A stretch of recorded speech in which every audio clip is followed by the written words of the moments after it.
What's up, guys? Right now with my own hive that I have right now, we're gonna get all the frames out the honey, and we're gonna cut the honey off, and we're gonna bottle honey. So if you ever seen like honey bears in the store or whatever, we're gonna be doing the exact process how they get the honey from the hives into the bottles, and we're gonna be making my own honey. So it's pretty cool. Stay tuned.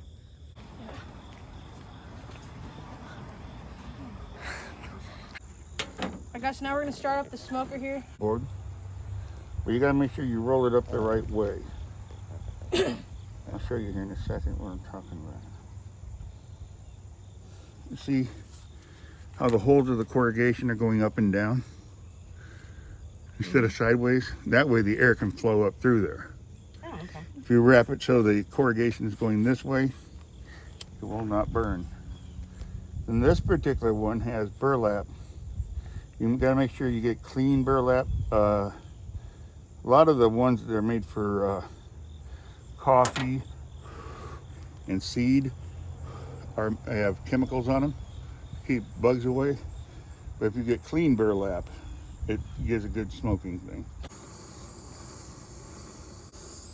You put the fire up or down? Down. So it goes up. You know what to do, right?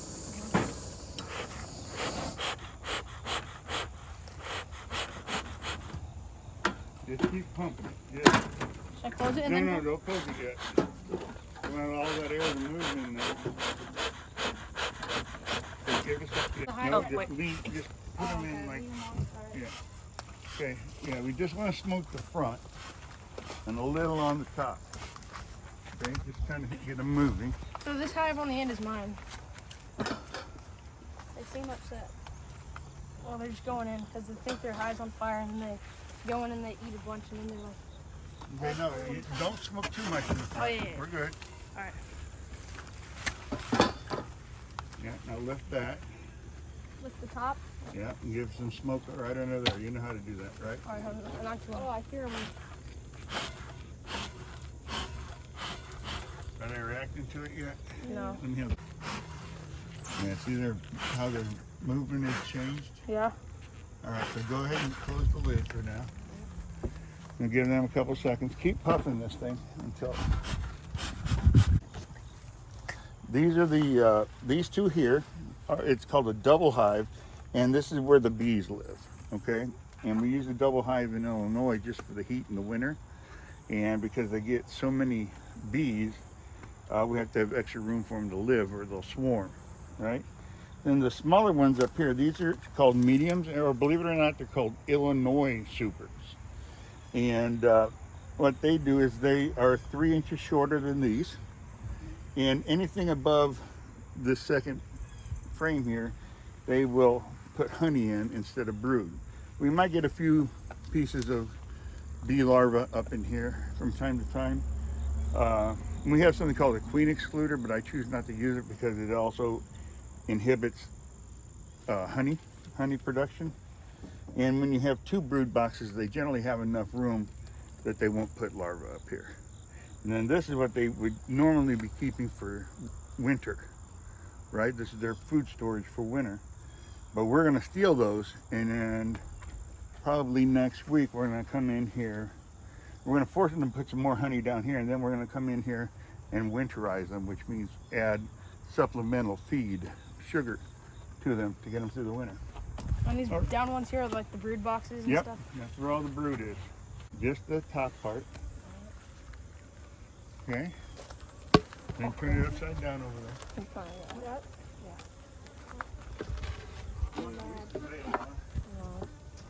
You really got this. Do you kill bees things? Yeah, you will sometimes. You always want to make sure you don't kill the queen. Really? Where's the queen? She's probably down in one of these 2 boxes. She doesn't come up in here. No. Do they get that big? Yeah, because this top box shouldn't have much honey in it at all. We actually added this box to his just to give them room because there were so many. Right? Looks like there's nothing there. There you go. Okay, there's nothing on that one, right? So we're going to take this one off and get the other honey too, because the bottom one is where your honey is. Yeah. They're back out. Now, most people think that this is hurting the bees, but what it does is that smoke makes them think their hive is on fire. Okay? And so they think, well, if I'm gonna have to leave the hive, I don't know when my next meal is, right? So what they do is they get full of honey in case they gotta leave. And just like you and I, after a nice Thanksgiving dinner, they get fat and lazy and tired, right? So that makes them a little more lethargic like us after a big meal. All right, so Walker, your job is, this is called honeybee gone. It's a special formula that the bees do not like, right? Smells very weird. Smell the almond in it? Yeah, it smells like. All right. Good, actually. Yeah. So what I'm going to do is I'm going to put this right on here and drive them down. Right? Between that and the smoke, they ought to be going down. To the very bottom. Well, they'll be for your mom. Alright, so I sprayed this stuff on top of here. Like under here, it's called like honeybee gone, and it like makes all the bees go down to the bottom. So we can like get this off and put it over there. Can get the honey on the bottom honey super. Just add those off the front. No, that's fine. There'll be a ton of bees there, right? Now this, well here, first let's Smoke 'em. put that honeybee going back over here. Alright. Okay? That's a lot of them. And while that's doing its job, right? Really soft. Feel how soft that is. Just run it on your arm. Oh yeah, that's really soft. Oh wow. Let's see how soft that is. Super, super soft, right? Huh. So we don't hurt the bees, right? Right. So we're being very gentle with the bees. Let's take a peek. How we doing? See, all went down to the bottom. Well, we still got a few up here thinking that they're. It smells like candy. It smells like suckers. Why are the bees stink on this and not attacking? Because those are nurse bees. The ones that stick to the top are called nurse bees. They're about 4 days old, and they really don't defend anything. They don't have a job, any job except to take care of the other baby bees and cleaning the hive. They don't know enough to sting yet. Okay? Just like that. And we're going to take a look at this frame. It's beautiful. Okay, now, That's full of honey. this side is all capped. You can see that, or mostly capped, right? But there's still a bunch at the bottom that's not. So if we were to extract this, we would have to end up drying it. Okay? But we're going to just set this to the side for right now. Right? And we're going to see how much we actually have. What is all that white stuff on? That white stuff is capped honey. So let's go ahead and go through. Sure. Okay, we're going to see. Yeah. So just slide the next few back. I want to see like the middle two, or yeah. Let's see if the middle two are capped all together. If so, we can probably go ahead and start pulling them off. They're very mad. You know, you would be too if somebody True. popped the Came roof in your off your house house and started and- stealing all your food. True. All right, see how that's almost all coated, Yeah. all covered? We want that. So what we're going to do now, Start mailing it. we're going to put it on in the hive because they want to make honey. I'm on the bottom where it's chapped. It's all right. As long as 90% or more is capped, you'll be okay. I can film this. Jeez.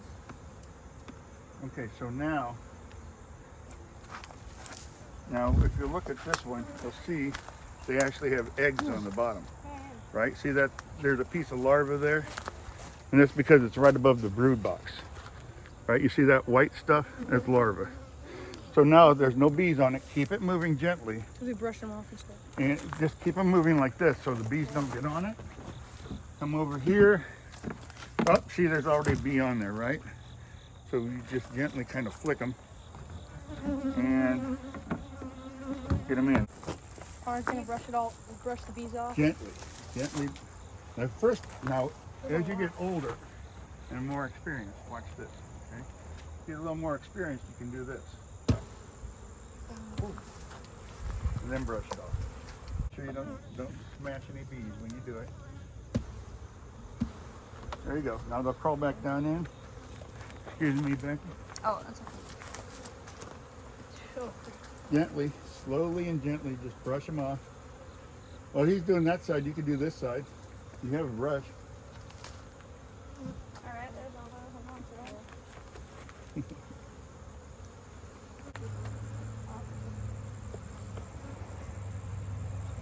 Alright, ready? Again, the reason we only have 4 frames in there is because they'll put the caps on, which you'll probably see when we're inside. They'll cap that honey with wax when it's below 18% water, right? But because of the humid weather we've been having, it's not evaporating fast enough, right? So it's going to put our harvest back a little further. Yeah. And the reason we pulled these is because they're ready to go. And the ones in the hive, we left there for them to finish up. Finished caps. Right, the ones that we're working on this are not going to be working on those. Yeah. To work harder. And what they'll do is to try to dry it, they'll get on top of it and they'll fan it with their wings. Just like, you know, how you blow on something to try to dry it, or you do that. And the reason you want it below 18% is because if it's above 18% and you put it in a bottle, it's going to ferment like beer or sauerkraut or kombucha. And when it does, it's going to create pressure in that thing. First of all, it's going to taste awful. And second of all, it's going to create gas in that jar, and those jars will explode. You don't want that, Yeah. right? So yeah, we have to have, on average, we usually look at an entire frame, both sides. If it's 80 to 90% capped, maybe even 75, then we'll go ahead and take it. We can have some uncapped, but not all uncapped. So Okay? we'll wait next week till those ones are capped, and then we'll get those. Yeah. Probably in the next 10 days or so is what I'm looking at. Okay? Alright. All right. You want to look at the...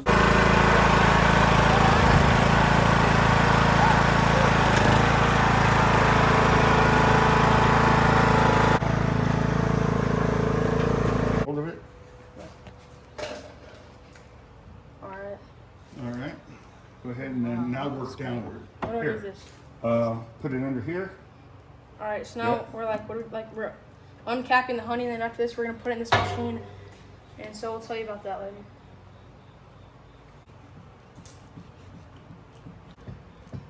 Oh, that's beautiful.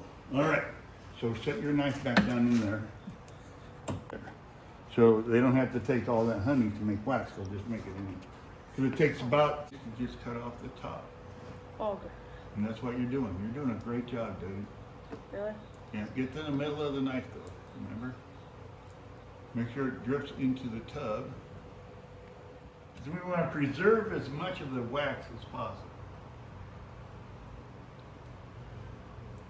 Okay, now put down your scratcher. Now again, flip it because it's draining. See how it's coming off the bottom already? Now put it in the machine real fast. Alright. Like how? Yeah, just like that. Just the edge Just like go. that in the middle there. Okay? Just like that? Perfect. I'm going to turn this so we can put it in the next one. Alright, I'm just not gonna talk. Alright, so we're doing this. I'm taking off this. Uncapping the last of this honey, and we're putting this in the machine. And it's gonna like spin it super fast, and like all the honey's gonna go to the side, and then it's gonna drip down into a bucket, and then it's gonna strain out like all the stuff in there. Printer room. I have a room dedicated just to printers.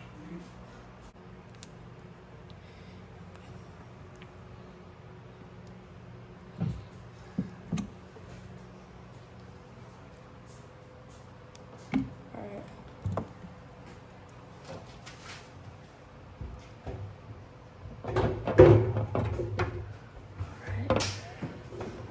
Alright, it's all loaded and stuff. Alright. All right, you ready? Over here. Okay, so this is called a radial extractor. And the reason it's called radial is because inside these frames sit radially, right? Then this one can also do larger frames, and they call it tangential. And that's when they're not this way, but sideways, and they do one side at a time. The advantage of having a radial one is both sides get extracted at the same time. Now this one's going to be a little bouncy because you can see we have one empty, and they'll throw it off balance, right? So we got to start slow. We just close the lid down, and then we're going to just start. You know, like hits the honey on the sides or whatever. It throws the honey on the sides, and then it comes down into the bottom. And we always want this hole open down here, because if you don't, it'll build up inside here, and it can't move because it's always in the honey, right? And this And that strains all the other stuff out. like all wax and stuff, and then all the honey drips in that butter. Most people like it with just that screen. That's actually 2 screens there. The one below it is much finer, right? And most people like it that much screened out is all they want, because that leaves a lot of good stuff in, right? Now if you go for a show, like you're really showing honey like people do, then you want to take it, I take it all the way down to a 200 micron filter. And then I run it through a 50 micron cheese cloth. All I'm saying is I like fruit safe, you know? Nice pictures. That's cool. And the one like that, once you put them into a box, they make it home. Then they get defensive, right? So you just want to catch a thing like that, put them in a cardboard box with no way of building comb, and then immediately go do it. Stuff is the rarest in the world. Is this comes from the island of Aruba. And Aruba is a desert island. You have your tourist areas, right? But there are no natural flowers there. They have cacti everywhere, right?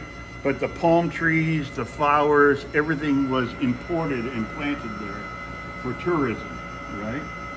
So they have very few native flowers, right? And up until, I think 15, 20 years ago, probably 15, there was a man, I actually sent him some of my honey. His name is Lewis, I can't remember his last name. Anyway, he imported bees to the island. But he can't import any of the flowers that they need because it'd be an invasive species, right? So what these bees eat is what little flowers they have there, but also sugar from people leaving coffee cups out or whatever. If they can find it, they go for it. And this guy also now, some of the hotels, if they have a swarm, they will call him and he goes and gets them, and he charges them to take them, and they were probably his own bees to begin with. When I first started going to Aruba, he was the only one, and now there are 4 beekeepers on the island, right?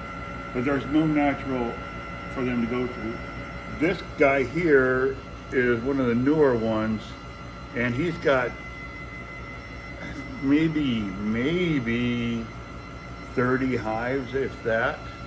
And his production, he has to go almost 2 years for them to find enough honey to fill the frames of one box. Oh my gosh. Right? So it takes forever for them to gather enough down there. Their king is Aranya, which is, the name is orange, the family name is orange. All right, so we got our honey here. Now we're gonna start bottling our honey. This is my first honey versus Walker's first bottle of honey that I signed and stuff. And so we got like this ladle thing, and fill that up with honey, and then we put the honey in here. And so now we're gonna we're pouring it into here. All right, guys, I hope you enjoyed this video of me bottling my own honey. So I bought my bees, and then I checked them once every week from April. And so we just bottled these honey bears with these honey. I did so much hard work to get these, and I'm so proud. We got like a bunch of honey bears, but then in my hive we got 6 more slots that the honey isn't capped yet. Since like the moisture, it's been really humid lately, they haven't capped that yet, so we're gonna wait. And so we're probably gonna have like 3 times as many once we get those other slots and stuff. And so, hope you guys enjoyed this video. Amazing video. I'm so proud. This is my first ever one. Walker's first bottle of honey. And yeah, I'm so proud. I'm a beekeeper now. So yeah, subscribe and follow me on TikTok.